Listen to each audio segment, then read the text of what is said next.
Tonight, the FDA is considering allowing people to mix COVID booster shot brands, claiming it can be more effective in some cases and easier to get.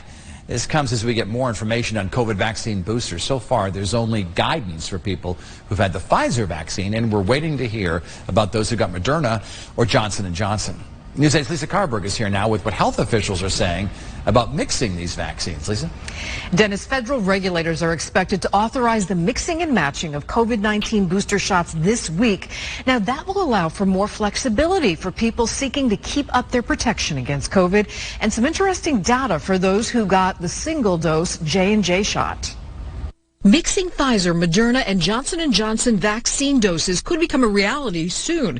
The FDA looking at some advantages like gaining different types of protection. The varied nature of the vaccine itself may lead to what we call a more varied immune response, which could also be good as well. But right now, the FDA is not discussing mixing boosters as a preference for everyone. They would still like you to get the same vaccine that you got before.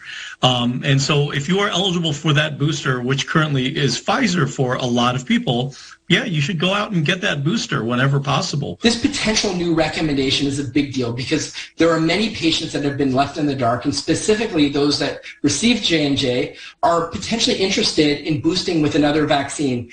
Now, this allows for greater flexibility.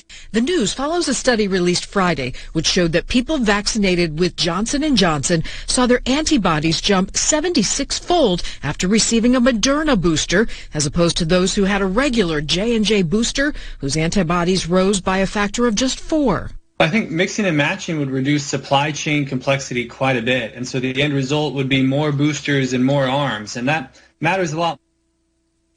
So we will learn more about boosters, and we're hearing that we could see a COVID vaccine rollout for kids 5 through 11, possibly the first week of November. States are already preparing. Lisa Carberg.